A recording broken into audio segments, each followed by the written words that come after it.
What is up, all my dorks, nerds, geeks, and gamers? It's your host, Ghost here, and I'm joined today by... One of you guys go first. We got Specialist here, and we got Nike over here. I'm sorry, I was looking at my phone. What's up? Sorry. So we are into the stream, guys. What is up? Today on Smashed Soapbox, the topic of choice is we had a half hour. We're going to be talking about exclusively the MCU, the Marvel Cinematic Universe, the best box office movies, in my opinion, from the age of 13 onwards, still to this day, in my opinion. So let's start off there. Let's start from the top. We know Black Widow is coming. We know Taskmaster is the villain of that movie. We know Red Guardian will be in that movie as well. Where do you guys see them taking Black Widow? It is a prequel as well.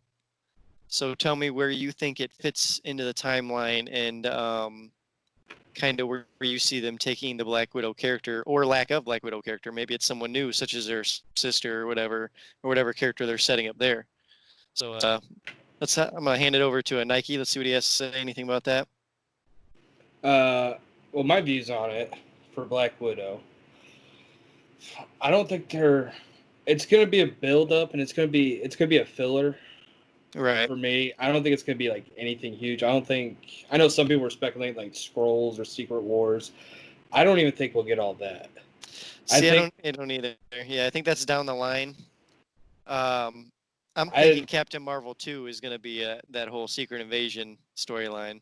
Yeah, I think they're going to leave it for the, what are they calling it? The Galactic Universe, I think. Is that what they're calling it? Yeah. Yeah, I think they're going to keep it for that. So make it into something bigger, like with Avengers Endgame, Infinity War when those rolled around. It'll be something like that.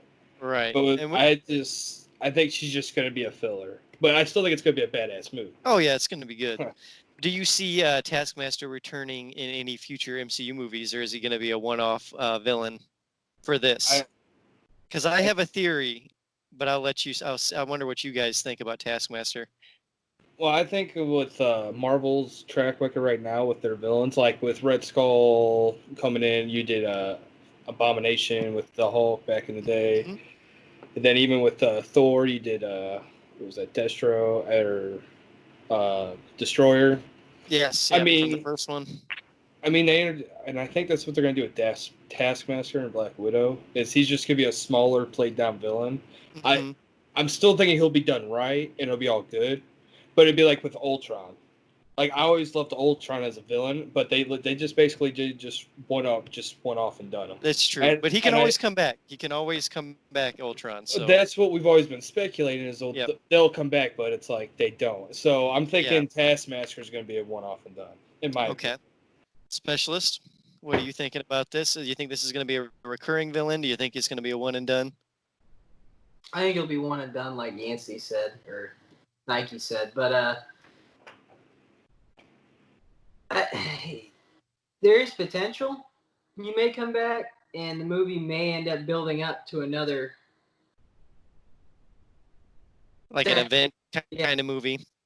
It could spill over into another arc, maybe. See, this is my theory about it. This is what I think.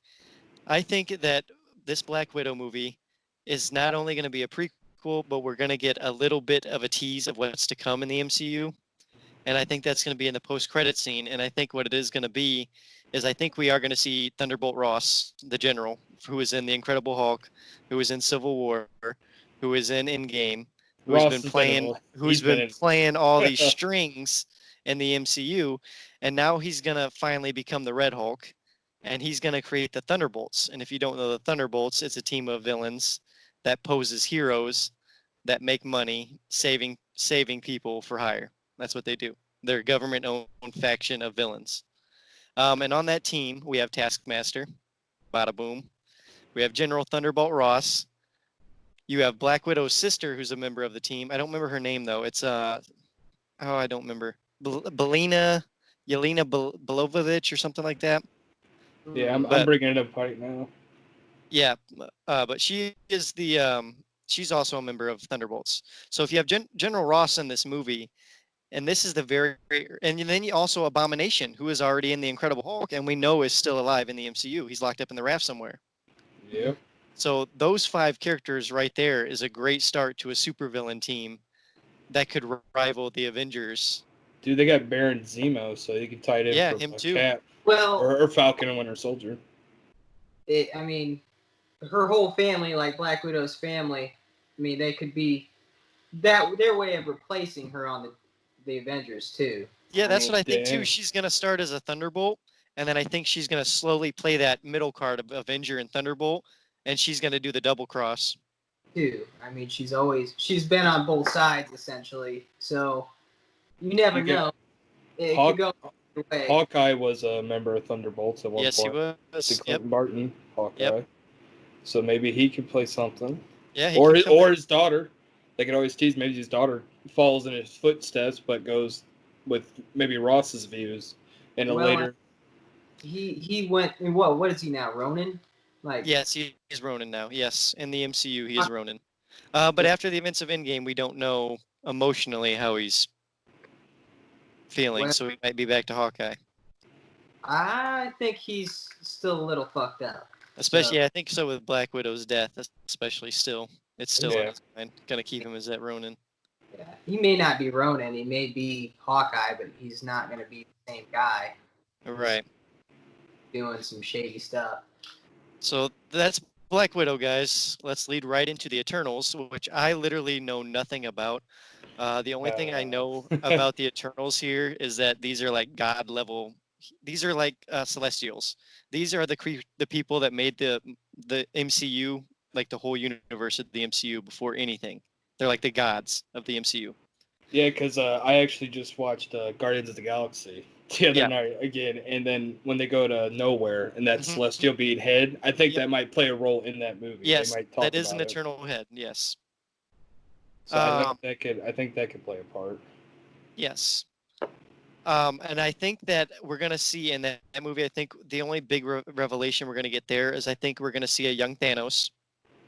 And that's going to keep Thanos alive for the possibility of Kang the Conqueror time travel to pluck him out of that reality. And then we have Thanos back in the MCU when they need him. But I'll get to that. I'll get to that when we get to Captain Marvel 2, because I got a huge theory about Captain Marvel 2 leading into the next Avengers. All right, then we move into Shang-Chi. What we know here is that we're finally going to see the Mandarin, the real-life Mandarin in the MCU, played by a Chinese actor, Chinese martial arts actor. Thank God. And it's going to be a Chinese martial arts action film from the MCU, and I think that's for like the change of taste right there alone. That has me probably the most excited out of all of them, besides probably Doctor Strange that have been announced. Just to see a Kill Bill style Marvel movie, and I'm sure we're gonna see Fing Fang Foom. I guarantee you. I don't guarantee you, but I think that will be the first villain they choose. They choose for Shang-Chi. Because imagine, dude, a dude with nunchucks fighting a fire-breathing dragon doing kung fu in New York City, like, boom. Kind of fits in the realm of possibility, though. I mean, well, we have a talking tree and a raccoon, so it's go time. Anything's real. Yeah, they could be. That could be one way to introduce the Netflix Marvel properties that are canceled now. But that'd be a way to bring in like Iron Fist. That'd be a good way to introduce.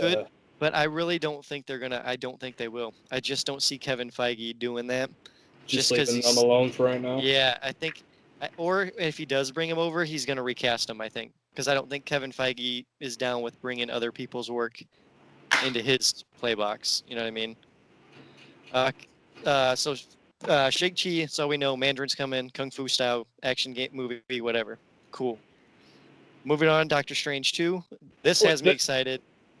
With the two big ones for me, it'd be Doctor Strange and then Thor. Anyone who's just even a moderate or casual fan, those are the two movies they know about. So these are the ones everyone's looking forward to. So Doctor Strange 2, directed by Sam frickin' Raimi.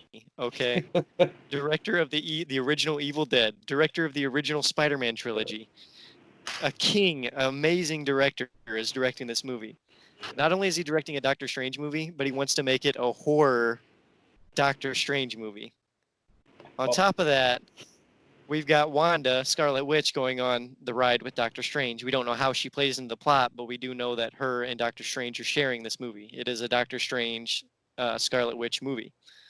So what has me the most excited, though, is with Sam Raimi as director. Is this going to be the bridge between the original Spider-Man movies and like Tobey Maguire's universe and the MCU into one?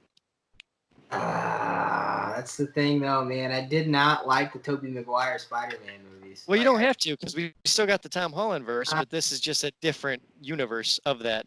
I'm just saying, man. Like, I hope they don't bridge. Nah, I think he's actually gonna leave it alone. I hope he does. Because it was a bitter ending. And because then what Sony wanted and what he originally wanted to do for Spider-Man 3, and then then they clash with Spider-Man 4. You mean with Vulture? Oh, yeah. Before that, three they were arguing. Yeah, 2 of course, because they wanted to put in Venom, and he was like, "I don't like Venom," and they were like, "No, we want Venom." So then that's how we got that. I think originally he wanted to build up to a Sinister Six movie. Yes, yep. Which, for the love of God, Marvel, please give us that. It's gonna happen, but it's not gonna be Marvel. I think that's gonna be a Sony thing. Just don't mess it up. Don't. Yeah, don't fuck it up. You know, you're not happy with it completely. Yeah, true. It's not going to be what you envisioned, so it's. Yeah, that's just one of those things that you can't please everyone with. But I mean, now I think for like cameos, like in the movie, like when they're like maybe transcended through a different verse, and also stop it real quick. Multiverses, so. I mean, I wouldn't see him trying to put it because Kevin Feige does like to please the fans too. He does like to do that. So. Yeah. The one cameo I think they're gonna sneak in there, if it's not Spider-Man, Tobey Maguire, it's going to be Ryan Reynolds' Deadpool. Yeah. I think Multiverse of Madness will be the first Deadpool appearance. I think. I don't know anything. I don't know anyone in the industry. My prediction is that is going to be it. That's going to be his first appearance in the MCU. And it's going to be for a hot second, and it's going to be hilarious. No, actually, we're great friends with Ryan Reynolds, and he told us that he's going to be in it. That's how we got this information. Well, here's the thing, though, because he was talking to Sam Raimi, and he was talking to Kevin Feige about Deadpool and everything, and I'm like, well, Sam Raimi's doing Doctor Strange too, so or it's a post-credit scene too, which would be funny. Like he falls out of a portal or something. He's like, where the hell am I? I'm in the MCU now? Like... It'd be funny if it brought Cable with Josh Brolin. He'd be like, wait, don't you play Thanos in this multiverse? We can't be in this one. Be Cable at the same time. He's like, we're in the MCU now? Sweet. And that's how they get in the MCU. Like, it's so simple, but it works. Oh, my gosh. It'd be amazing. All right. Well, that's Doctor Strange. Oh, and I think the villain of that movie, I think, is going to be Nightmare because they've been... But the director left... Scott Derrickson, the original director of the first Doctor Strange, he wanted to do Nightmare as the villain of the sequel. I think they're going to keep Nightmare as the villain, but I think Marvel wanted to make Baron Mordo the main villain. I don't think Scott Derrickson wanted to do that. I think he was trying to save Mordo for a third, but I think Marvel's trying to get Mordo out of the way to introduce people like Dormammu actually being Dormammu. And you know what I mean? And you could bring a Mephisto in if you wanted to. Then you can introduce Ghost Rider if you wanted to do it that Which they are. They're doing Blade coming up eventually. So we'll eventually get the Midnight Suns with Ghost Rider, Blade, Moon Knight, who's already getting a Disney Plus show. So imagine a Dark Avengers. We're going to be having that as well. On top of that, Marvel's talking about separating the MCU into street level movies, cosmic movies, and like grand Avengers movies, which is like multiversal, everything in danger, we need help movies. Basically, you're gonna get your regular single, like Iron Man, Cap, Thor, all those. Yep. Then you'll probably get your Civil Wars, your first Avenger movie. Yeah. And then you ultimate with Avengers Infinity War and Endgame. Yep. Those are your 3 tiers right there. Yep, and they're still working on those tiers, and that's still how it's going to roll, but there's going to be even more layers now, so it's going to take a little longer to get to the top. Okay, where was I going with this? Anywhere, because that's what Marvel's doing at the moment. Right. All I know is I'm excited for the movies. They've got me hyped. Okay, what I was going with this, I remember now. The villain they're trying to build up towards, I think, for this first major arc of the first big major motion picture we're building towards the first, like the reinitiation of the Avengers. I'm gonna say, because Endgame I call the end of the original Avengers. Yeah. You're basically talking about like a Thanos level. Yeah, threat. Thanos level threat. Alright. So we're gonna get Ant-Man 3 first, okay? And this is gonna be the kickoff. This is gonna be the kickoff of this calamity event. In Ant-Man 3, we find out that Quantum City in Ant-Man 2 was actually where the Fantastic Four were being held in time. It's a time realm created by King the Conqueror. It's a time city. And he put them there from the 1950s or 60s or whatever era this Fantastic Four is going to be from, which I find intriguing that they're going to do 60s, 70s, maybe 50s era Fantastic Four lost in, you know what I mean, bringing them into the modern era. So I think that's going to be cool. So we're going to get them in Ant-Man 3. That's going to lead into the solo Fantastic Four movie where we're going to get the introduction of Doctor Doom and all that. He's going to be a major player, but he's way, way down the line. Doctor Doom is way, way, way down the line because we still got to get X-Men and all that. To me, Doctor Doom is like one of the Omegas for a villain. He is. You save him for something very, very special. It will be. It will be very special. I promise you. And then, but I think the main villain after that, after we get our Fantastic Four movie in Ant-Man 3, after they build up the Fantastic Four, we're getting King the Conqueror. And it's going to be revealed that King the Conqueror is actually Reed Richards, who went too far, who made time travel and decided to change things he shouldn't have changed and all that. Well, if you don't know anything about King the Conqueror, is that he led to Apocalypse being created. He trained Apocalypse. He literally trained him. He went to Egypt back in time and trained Apocalypse to be his apprentice. So, and on top of that, if he has time travel, he can go to the Eternal Era and talk to a young Thanos or a Thanos in his prime and snatch him up as well. So now we're not just talking about Kang. We're talking Kang and a group of villains that the Avengers have trouble fighting their own in their own groups. Like we're talking about a group it will be the ultimate group. Yes. That's the best way to put it. It'll be the most even if you're just a comic reader or if you're both, you watch the comics, the movie, whatever, it's going to be the biggest group in all of Marvel. And that's what I think they're going to build up to. And I think it's going to be called Avengers Reassembled or Young Avengers, because I think they're going to try to build up the younger, the kids of the Avengers. Daughter, Ant-Man's daughter. Yes, and all that. Then after that, I think that's when Doctor Doom will finally start to get developed in a Fantastic Four sequel. We'll get Silver Surfer, we'll get Galactus and all that. I don't know if Galactus will be a major level threat now, but I know that they're going to build up to Doctor Doom being God Doom and doing, what was that? Secret Wars, where he's going to rip apart every dimension, and the heroes are going to have to figure out how to get every dimension back out of the hands of Doom and take the power away from Doom. And I think that's the end goal that the Russo brothers are trying to get to. And it's going to be like, I'm saying, like a 6 to 8 film series. Like Secret Wars is going to be 6 films for one movie. Like that's how big they're trying to make this. How eventually you're going to reach a level that you can't exceed. And I think this may be it. Yeah. I mean, in the universe, so it may be coming to an end, at least how we know it. Because once you start ripping apart dimensions and universes, that's about it. I mean, you can't go higher than that. Well, I think the movies are going to like where the comics are. I mean, the comics not a lot of people are in the comics though because it's staled out. It's went past its prime. Yeah. Right. They'll eventually hit that with the movies, but I still think we got another 15 to 20 years of strong Marvel movies coming out. And on top of that, we got the Disney Plus shows and Sony doing their own Spider-Verse stuff. Let's talk. Speaking of Sony, let's give Sony a little bit of love here, even though I don't think they deserve it. But What are you guys feeling about Venom 2? We haven't seen anything of it, but we know Venom and Carnage are going to be in the movie. We know Woody Harrelson is playing Carnage. I'll let you guys go first. I'll let you go first. With fucking Woody Harrelson, that fucked up wig. At the end of the first one. Ever think of that. I've never There's seen going to be outside. Carnage. Wow. I love that they, don't get me wrong, I love that they picked Woody to play Cletus Cassidy. I think that's perfect. I think it's pretty good. I wish they put a little more money into the fucking costume. I gotta start watching my mom, but I wish they put a little more money into that cameo, or at least that end credit scene, because that, I had to laugh.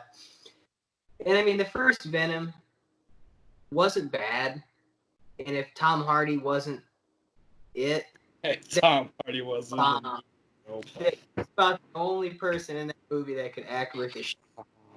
It was. See, I didn't have a problem with the acting. My thing was the story. Like, literally, they had the symbiote walking in a little girl for, like, I don't know, God knows how long. And then she just shows up and then passes it along. Like, it's so convenient.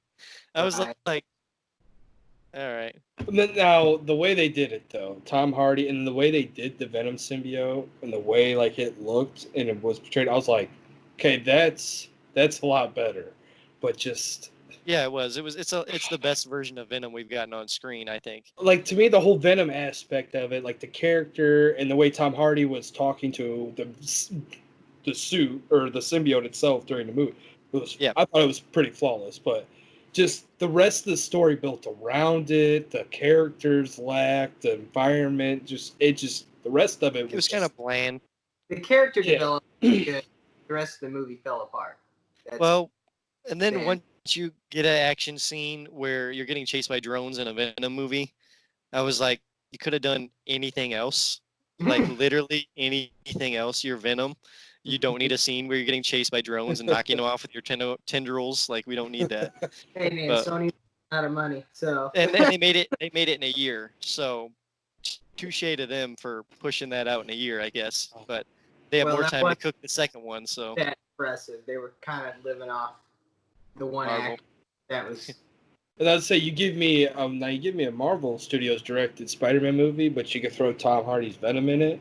I think you guys come up with something pretty damn good then. That'd be. I'd blow it out of the water. Venom would probably be my new favorite anti-hero by far.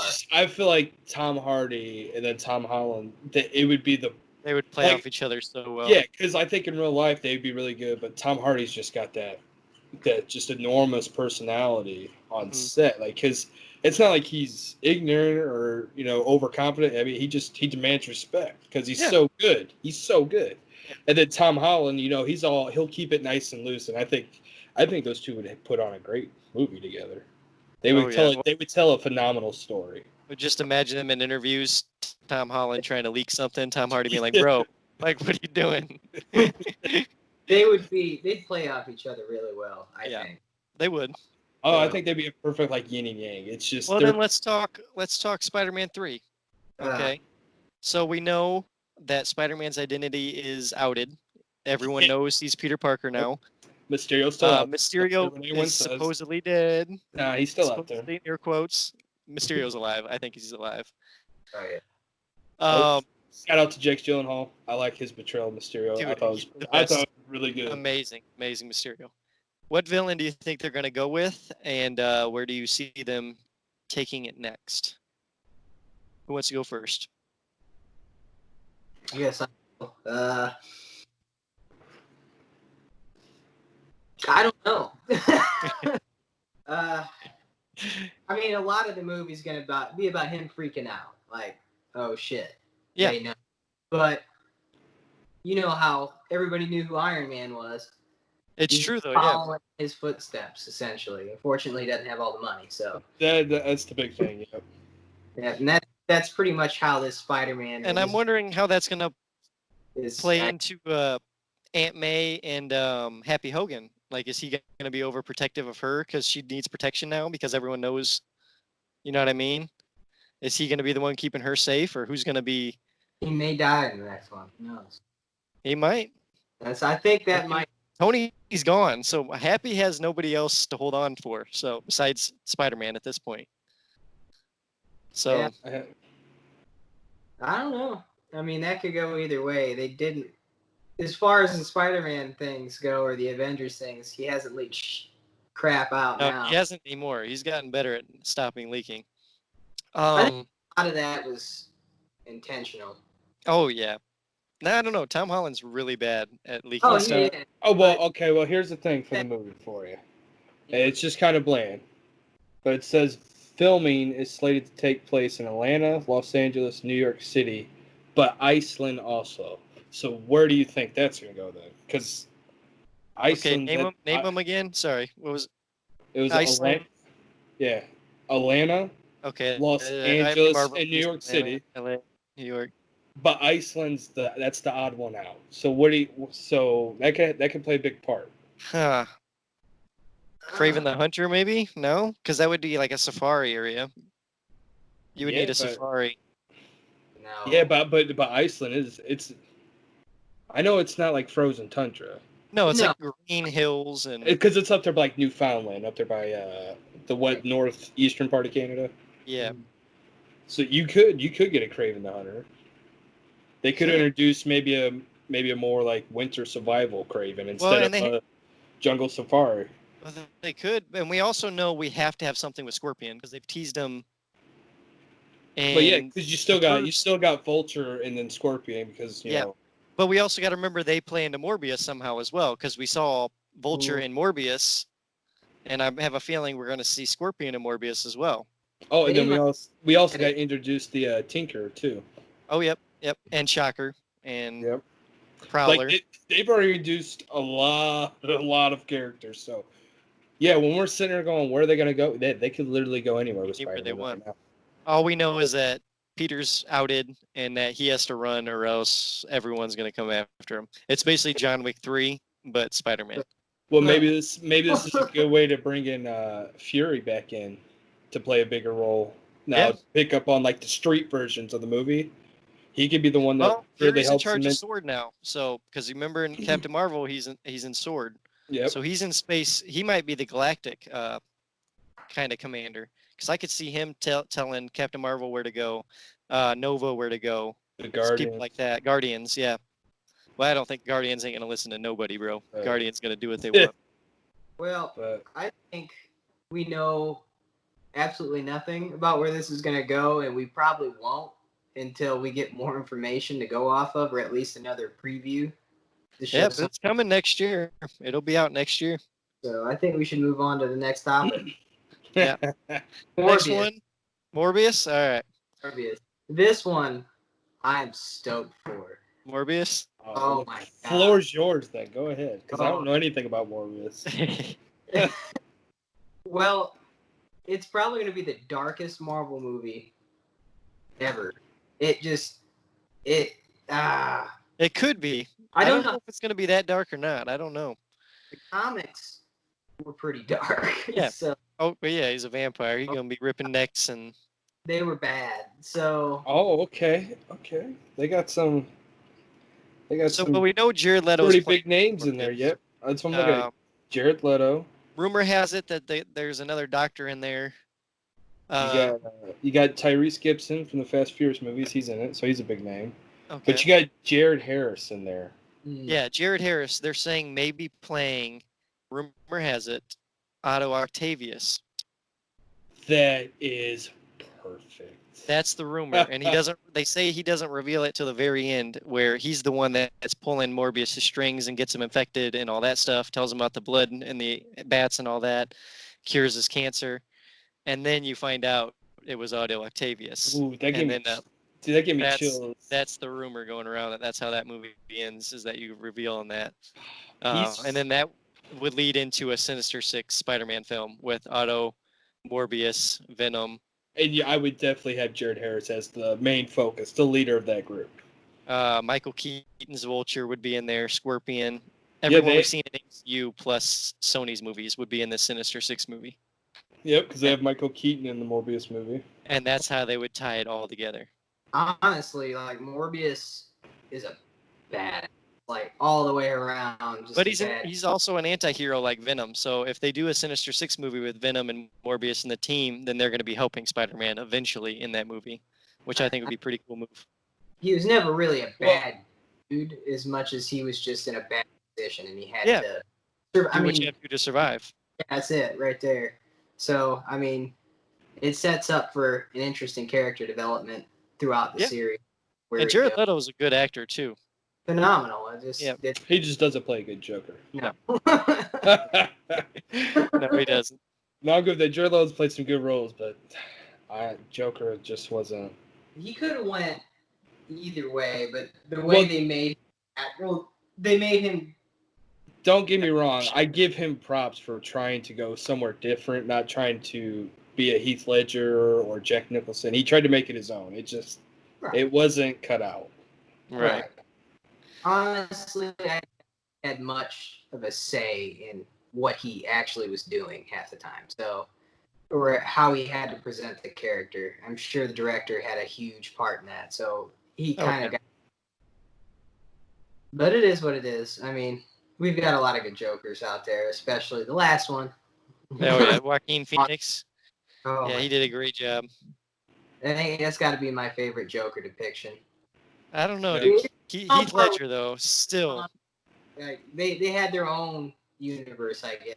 Yeah. Each different Joker, so one performed differently. That was it. All right, now. Actually, I think that's going to be it for this episode. That was the Marvel movie blowout of the MCU. I hope you guys enjoyed it. I'm sure we'll do another one of these at the MCU just because there's just so freaking much to talk about. It won't be next week. We'll talk about something else next week. But keep it here on Dorkston. I've been your host, Ghost, here with Nike. So make sure you guys like, subscribe, and share. Until next time, guys, keep it real. Adios. See ya.